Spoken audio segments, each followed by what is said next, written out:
Les tenemos una historia muy especial esta semana. No solo es la historia de un hombre que tenía un hobby, un pasatiempo y que se convirtió en emprendimiento. Llenó de productos y de sueños, con melancolía, historia y alegría, pero también una familia emprendedora. En Historias que Cambian Vidas, quédese a escuchar la historia de Eduardo y Maite. Sí, algo muy especial aquí en Tabasco.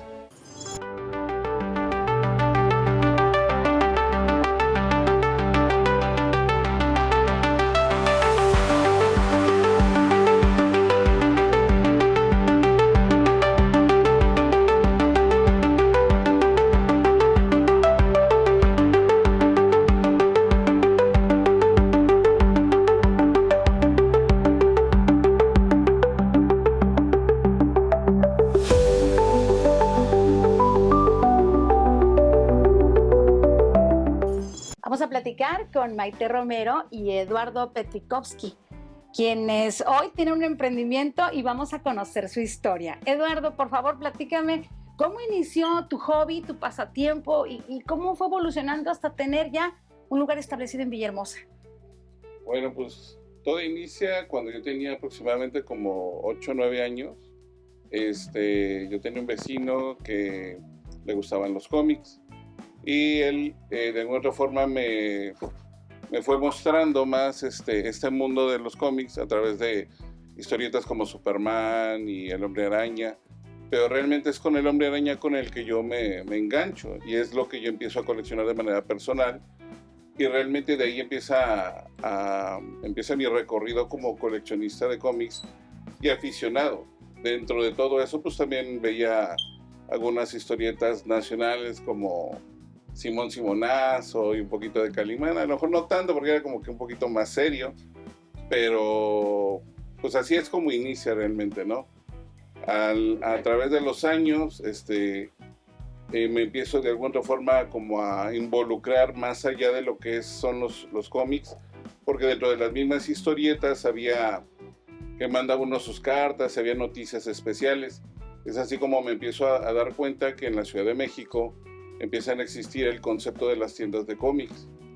Y en base a eso nace el gusto por cuando surge la oportunidad de ir a la Ciudad de México y pues conocer ya este mundo más amplio.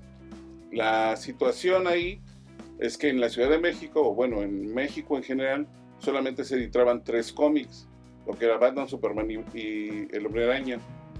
Pero dentro de las tiendas de cómics me pude dar cuenta de que eso era inmenso, o sea, era una cosa que al menos en lo que es Marvel se editaban como 50 títulos diferentes y en el caso de DC, que son las 2 compañías más populares, pues igual había como 50 y tantos. Entonces realmente aquí llegaba pues una pizquita, ¿no? muy pequeña de lo que era el universo como tal. Y con esa idea, pues, de alguna otra forma, pues siempre uno sueña, estaría padrísimo poder poner algo, ¿no? Pero estaba yo muy joven. Es después de que me caso, nosotros teníamos nuestros propios trabajos, pero sí, como que tenía yo la semillita, ¿no? De, me gustaría, y sobre todo porque aquí en Tabasco, pues no había nada de eso. Lo máximo que había era un lugar como Sanborns, que traía cómics en inglés, pero pues también igual era muy reducido.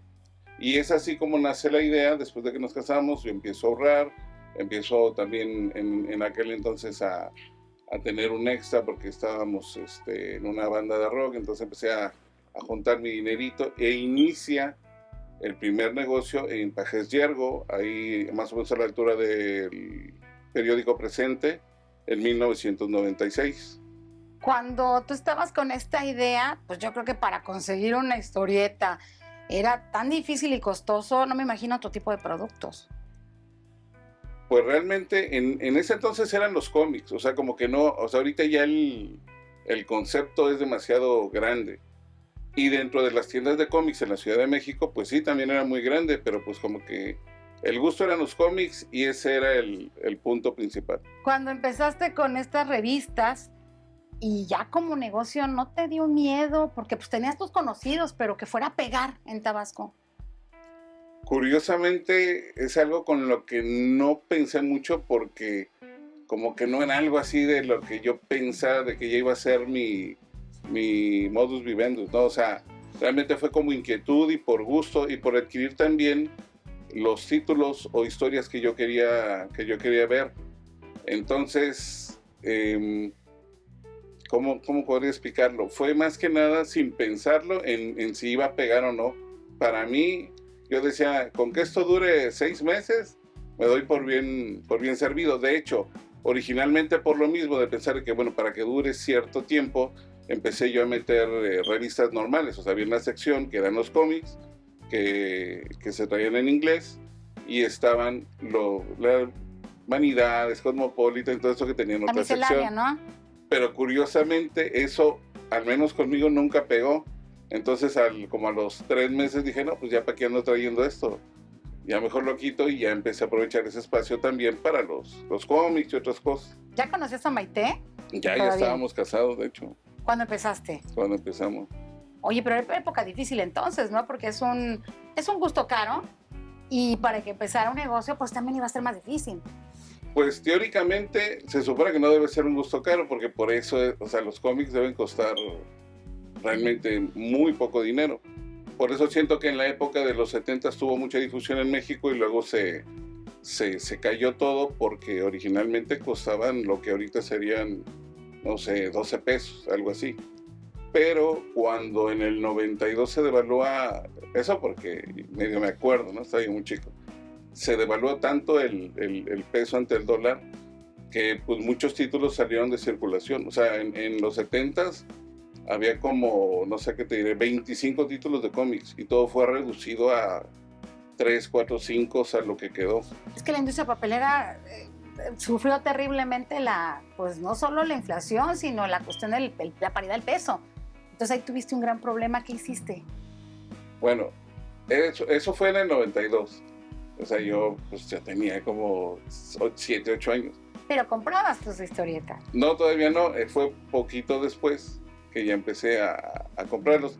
Pero lo que sí nos pasó fue que en el 94, que fue la devaluación del 94, cuando sale Salinas y entra Zedillo, eso sí nos pegó porque nosotros, o al menos habíamos pensado en nosotros abrir nuestra tienda en el 95 y tuvimos que retrasarlo todo un año para que como que todo se estabilizara y más o menos empezar ya a forjarlo un poquito más estable. Sí, desde la depreciación del peso hasta acá, pues ha tenido un vaivén también de la industria papelera. ¿Qué te decía la gente cuando pusiste ese negocio? ¿No te dijeron, oye, no le entres, eso no? Pues la mayoría, sobre todo de nuestras familias, pues no entendían. Creo que toda nuestra familia somos muy solidarios.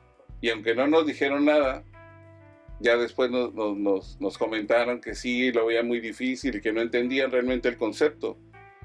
Pero curiosamente, yo abro un lunes, fue un 12 de marzo, fue un lunes, y al tercer día empezaron a llegar así como que, digo, no por hordas, ¿no? Pero sí empezó a llegar mucha gente que yo no conocía para nada. Y la verdad que eso se empezó a sentir, y sobre todo gente que sí coleccionaba, y que coleccionaba en inglés. Entonces, pues dije, no, pues qué chido, ¿no? Porque también en ese entonces estaba Editorial Beat, recién desempaquetado, que empezaba a traer muchos cómics en ediciones especiales. Entonces como que me recargué un poquito también más en eso, para ser más accesible por el idioma más que nada, pero obviamente también traía mucho cómic en inglés. Cuando empieza a llegar esta gente, digo, no, pues tengo que darle un espacio más abierto a esto, y fue donde como que recargué más y empecé a traer títulos que ni siquiera yo conocía ni sabía, pero la misma gente los estaba pidiendo. ¿Cómo se llamaba en un inicio tu emprendimiento? En un inicio se llamaba Comics and Magazine, precisamente por el rollo de que, bueno, también voy a tener revistas, ¿no? O sea, si son cómics, pero también voy a tener revistas. ¿Alguien te dio algún consejo cuando cuando transformaste tu hobby en emprendimiento? El chavo en ese entonces que conocí en la Ciudad de México, que tenía una tienda que se llamaba Comics S.A., que él fue mi distribuidor, él era el que traía los cómics en inglés. Él me dijo, porque yo le pregunté, bueno, ¿y algún tip o algo? Y me dijo, mira, si te gustan los cómics, los vas a saber vender. entonces no te preocupes por eso. Y afortunadamente, pues sí, ¿no? Tenía mucha razón. La verdad, pues es el día de hoy que estamos a 29 años y pues aquí seguimos. Bueno, al lado tuyo, como estamos viendo en pantalla desde que abrimos la toma, está tu esposa, Maite Claro, Romero. por supuesto. Ella nunca te dijo, oye, ella es maestra, no te dijo, oye, esto no nos va a resultar. Bueno, nosotros nos conocemos desde muy jóvenes, nos conocimos en la prepa, teníamos 15 y 16 años, entonces pues yo desde que nos volvimos amigos, nos volvimos muy buenos amigos, pues yo empiezo a conocerlo y a conocer todos sus gustos, desde su música, incluyendo sus hobbies. Entonces, pues yo ya tenía mucho conocimiento de lo que a él le gustaba.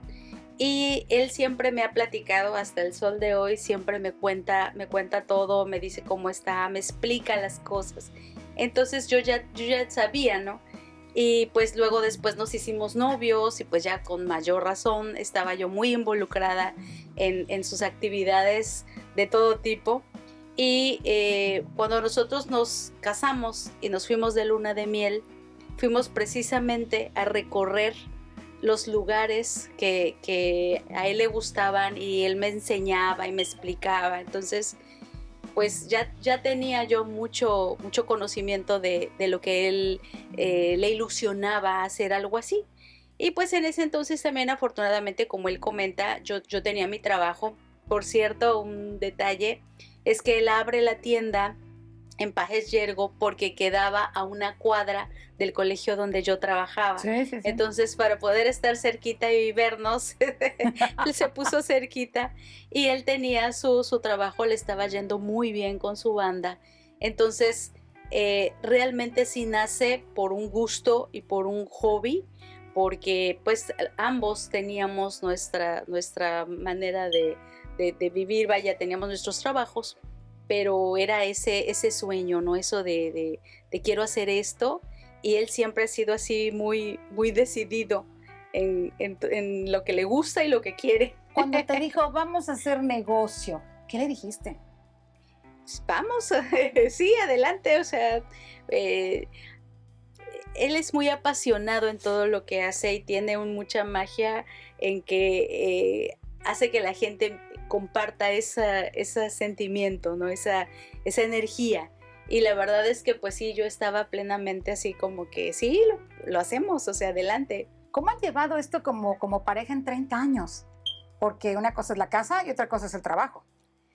Sí, bueno, quizás por lo mismo que hemos crecido juntos, desde que éramos amigos hemos sido muy compartidos, hemos hecho muchos proyectos, amén, fuera del negocio. Nosotros hemos creado muchas cosas los dos juntos como compañeros. Entonces, como que nunca nos hemos puesto a pensar en si esto funciona, si esto no, sino siempre ha sido con la idea de vivir la aventura, por la anécdota.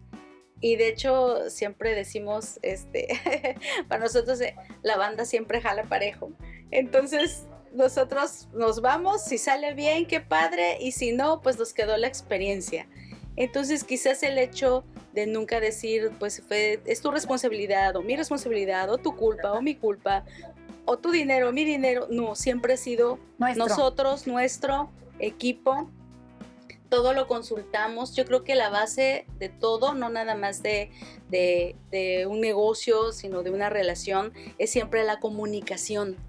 Y nosotros pues prácticamente nos contamos todo, nos comunicamos todo, nos platicamos. Entonces eso ha sido una base para que todo lo que hacemos siempre lo hacemos, pues desde que nació nuestra hija pues hemos sido los tres, porque ella también está involucrada. Entonces todo lo hacemos así como que en conjunto.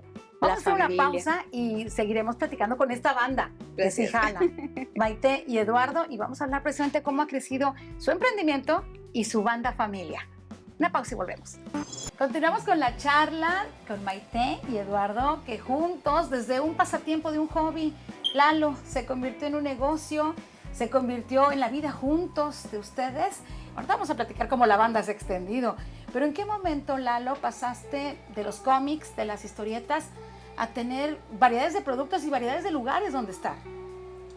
Bueno, en el proceso de los 2 primeros años, pues yo entro por lo de los cómics, pero dentro de todo el universo que ya se empezaba a gestar en este ámbito, empezó a haber el conocimiento de las cartas de juego. Hay un juego muy importante que apertura todo esto que se llama Magic. Entonces es con eso con lo que realmente pues también mucha gente me empieza a decir, oye, ¿qué onda con el Magic? Y eso, entonces empezamos a traer ese producto y pues eso fue bastante grande, ¿no? Pero pues así como empezó con eso, luego fueron, por ejemplo, las tarjetas de colección, ya independiente de las series, luego fueron productos, más que nada souvenir, y así como que fuimos saltando una cosa a la otra. De antemano teníamos la influencia muy fuerte de lo que eran las tiendas en México, que obviamente manejaban un panorama muy amplio, y pues tiene uno que ser realista, ¿no? O sea, como que bueno, yo puedo esto hasta este nivel, pero no quita uno como que la idea de que pues sería padrísimo, ¿no? Como que irle igualando. Y así es como empieza, realmente como por la misma gente empezamos a saltar a otras y otras cosas, luego que los póster, las playeras, había en aquel entonces unas cartitas de póker que eran súper populares. Entonces, pues así saltamos, y llega un momento en el que pues decidimos, también por el crecimiento que empezó a haber, a querer movernos a un lugar más grande, allá tener un área de juegos para los juegos de tarjeta. Y surgió la oportunidad porque se desocupó el local de enfrente, que para los que a lo mejor se acuerden y estaban, había un local muy importante aquí en Villa que se llamaba Blue and White, y ellos cierran sus puertas y el local se queda pues vacío. Y estuvo un buen rato, así iba a ser como casi un año. Entonces pues dijimos, bueno, ¿qué posibilidades hay? Hablamos ya, bueno, para checar todos los datos, y hubo la oportunidad de cambiarnos para allá, y es ahí donde ya se maximiza todo esto, ya con figuras de acción, con una gama más amplia de cómics, empezando a manejar, de hecho manejaba yo unos dinosaurios que ahora ya son comunes, pero en aquel entonces no, dinosaurios grandes de madera, de rompecabezas. Y la verdad pues sí, o sea, había muchas cosas. Manejamos ya la zona de videojuegos, teníamos en la parte de atrás varias arcadias, y teníamos renta de consolas. O sea, ya todo eso se empezó a expandir. Es ahí en el 2001 que eso realmente crece ya muy formalmente, y aparte pues coincide con el nacimiento de nuestra hija, que es en ese año. De hecho, ella ya en las fotos de la inauguración, ella ya aparece recién nacida, tiene como 2 meses. Y yo creo que en parte por eso dice, ¿no? De que los hijos traen una torta bajo el brazo, porque, o sea, fue así súper directo, ¿no? O sea, nació ella y abrimos lo que en ese entonces se llamó Interspace. Ya la segunda etapa. Sí. Y Maite, ¿y qué pasó? Porque tú eres maestra, muchos te conocimos en esa etapa de docente, te casas, tienes una familia, y me dejas la docencia. ¿Qué pasó? Bueno, sucede que pues, nosotros ya llevábamos 7 años de casados para ese entonces, bueno, 6 años de casados para ese entonces, y pues uno empieza a sentir ya la necesidad pues, del bebé, de ampliar la familia. Y pues yo, me siendo maestra, la verdad que yo sí me derritía ya por tener el propio. Entonces, pues tomamos ya la decisión de aumentar la familia, y es cuando él me dice, ¿sabes qué? Pues, ¿por qué no te sales de trabajar? Ya no sigas trabajando, pues para que tú puedas estar. Y también yo deseaba mucho disfrutar esa maternidad, ¿no? Entonces, yo dejo de trabajar, me embarazo, nace la bebé, pero pues tú sabes que cuando uno ha sido mujer trabajadora e inquieta, pues es muy difícil que nos tengan quietecitas en un lugar. Entonces, pues yo le decía, yo te ayudo, y empiezo yo a llegar a la tienda para apoyarlo de forma administrativa. Yo obviamente sí conocía cosas porque él me platicaba y me involucraba en todo, pero pues realmente el que siempre ha sabido es él. Pero ya estando allí y entrando a la parte administrativa, pues ya empiezo a tener contacto directo con los productos, con las cosas, y pues entra muy fuerte todo lo que es el rollo manga, anime, y pues también nos atrapa, ¿no? Nos encanta y pues obviamente eso hace que también empecemos a tener ya contacto con otro universo que en ese momento empieza a expandirse muy fuertemente y ya me empiezo a involucrar tremendamente. Después de Interspace vino una devaluación bastante grande que les platicaba Eduardo, y es cuando pasamos de tener el local muy muy muy grande a hacernos algo pequeño, porque todos los que son emprendedores o han tenido negocios pues saben todo el rollo de lo que son los gastos operativos. Entonces muchas veces tu negocio puede ser bueno, pero si tus gastos operativos superan ahora sí que tu ganancia, pues ya no funciona el negocio. Entonces es cuando nos vamos a una islita en Galerías Tabasco. No sé, que hay muchos nos conocieron, y ahí como yo era la que ya no estaba trabajando seglarmente, por decirlo así, pues yo empiezo a atender ya lo que es la islita. Lalo sigue con sus proyectos musicales, y es ahí donde yo empiezo a tener ya contacto con la gente y me empiezan a conocer, y pues me empiezo no nada más a involucrar, sino en la Ciudad de México ya se estaban realizando eventos muy grandes que eran convenciones de cómics y todo, al cual Lalo asiste, y pues él empieza a ver todo lo que era ese nuevo mundo, ¿no? de las convivencias, de los actores de doblaje, de conferencias, de actividades. Y pues él regresaba así súper emocionado y me platicaba, no, mira eso, lo otro. Él le toca asistir a un evento muy importante que fue para él, para lo que hicimos, que fue la primera Conque, ¿verdad? Entonces a partir de ahí pues ya nace así, pero nosotros sentíamos que todavía no estábamos listos, que no había aquí en Villahermosa la cantidad de gente como para sostener un evento de ese tipo. Lalo, ¿qué pasó en estos 30 años? Que no solo cambiarse de locales, crecer, reducirse, pudiera afectar el emprendimiento, también inundación y pandemia. ¿Cómo sobrevivieron? Porque siguen después de 30 años.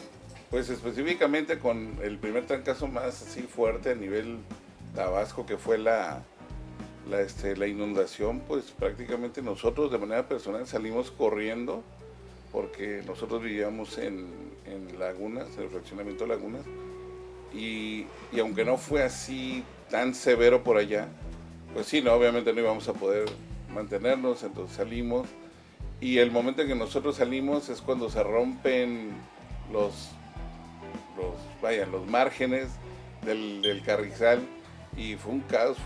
Ese momento de salida fue extremadamente fuerte, y nosotros nos refugiamos con papá. En ese entonces vivía en Coatzacoalcos, y la verdad dijimos, híjole, sí está muy complicado que esto se solucione, y pues dijimos, bueno, pues vamos a regresar, pero también viene una serie de situaciones complicadas, tanto para toda la gente como para la misma plaza donde estábamos en ese entonces, que era Tabasco 2000. Entonces, que al año siguiente vieron todos los problemas estructurales que tenía, y fue que deciden ellos pues, tirarla y rehacerla. Entonces, pero bueno, el final es ese. Todos salimos, pues ya no podíamos estar ahí, todos los locatarios y todos los que estábamos, y es cuando pues hay la oportunidad de venirnos aquí a la Europlaza, y fue en el 2009 que nos venimos aquí a la Europlaza, y desde ese entonces empezamos aquí.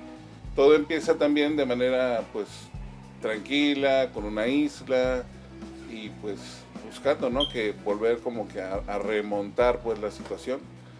Y ya habíamos empezado con los eventos en el 2007, entonces bueno, también había como que manera de canalizar también un poquito de ayuda por parte del evento. Y ya es que empieza la etapa de Anti-Gravity Collectors, y ya después de ahí pues fueron los últimos 5 años en la plaza en la pista de hielo, y luego pues por situaciones más enormes, que fue lo de la pandemia, pues ya no había manera de poder sostener el local de ahí de pista de hielo. ¿Qué hicieron? Pues primero que nada, pues obligatoriamente pues todos cerramos y pues fue tratar de mantenerse a flote, o sea, literalmente, digo, ya queda muy claro que no íbamos a poder estar ahí porque no, la gente no podía llegar, y aunque pasara el tiempo que pasara, pues era insostenible. Entonces tomamos la decisión de ver si podíamos movernos a otro lado, que es donde estamos ahorita. Y bueno, ahí sí, bueno, como que la plaza dijo, bueno, vamos a dar chance, ¿no? A que la gente también se estabilice y todo. Y eso nos permitió movernos para acá y pues volver a reiniciar nuevamente en esta zona. En pandemia y ahora las redes sociales, ¿cómo juegan parte de su emprendimiento? Bueno, es importante que lo comentes porque sí, definitivamente parte de lo que nos ayudó fue estar haciendo ventas online, perdón, llevarlos a domicilio, cosillas así, y ya que retomamos aquí, pues sí, es expandir de manera fuerte, pues todo lo que son las redes, ¿no? Tratar de difundir lo que antes nos costaba mucho trabajo cuando nos movimos de un lugar a otro, pues creo que ahorita fue un poquito más sencillo, aparte de que sí hay mucha gente que ya nos sigue, que son nuestros clientes, que se han mantenido. Hay clientes que iniciaron también en la prepa y han traído a sus hijos, algunos ya hasta nietos tienen, y pues digo, gracias, ¿no? También porque pues ahí se han mantenido, han sido clientes estables durante tanto tiempo. ¿Cómo nos encontramos en redes sociales? En redes sociales estamos como Anti-Gravity Collectors, en Instagram y en Facebook.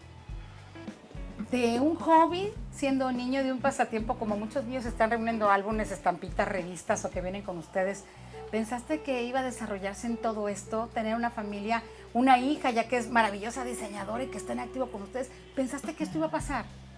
La verdad, para nada. Como lo comenté, simple y sencillamente era una inquietud, era una intención de algo que se quería hacer, pero igual como comenté, o sea, yo me hubiera dado por bien servido que hubiera durado 6 meses, y con eso hubiera dicho, no, pues chido, estuvo padre y todo, ¿no? Pero ahora sí que, pues ahora sí, Dios pone el camino y las puertas, y pues todo se fue dando, y de hecho igual que lo mencionas, ¿no? El hecho de que también, pues ya luego, pues Maite se integró, nuestra niña nació, y luego ella ya a partir de cierta etapa también se empezó a integrar. Ella actualmente se hace cargo de las redes, se hace cargo de los diseños, y es una integración total. O sea, a veces mucha gente cree que tenemos un comité para armar, por ejemplo, la convención, y la verdad que no, nada más somos nosotros 3, no hay realmente algo detrás. Un soporte grande. Sí. Por último, ¿qué le dices a aquel que sueña o que está pensando todavía en emprender? Pues que muchas veces no es importante tener todos los elementos, ¿no? Para a veces hacer algo, sino que realmente lo más importante es un sueño o un gusto, que algo que quieran emprender, y no se limiten siempre por el aspecto económico, sino hay muchas formas de iniciar, y muchas veces solitas las cosas se van dando. Ahora sí, como me dijeron a mí, si te gusta lo que haces, seguramente lo vas a saber rendir. Gracias, familia de emprendedores, Maite y Eduardo. Gracias. Y de un sueño que se convirtió en realidad a un lugar lleno de fantasía, de magia, y que ha reunido a las familias. ¿Quiénes? Una familia de emprendedores. Maite, Eduardo y Kenia. Y seguirán adelante fabricando fantasías aquí en Tabasco. Los espero la próxima semana en Historias que Cambian Vidas, porque recuerde que cada emprendedor tiene una historia que contar. Por supuesto, en Televisión Tabasqueña.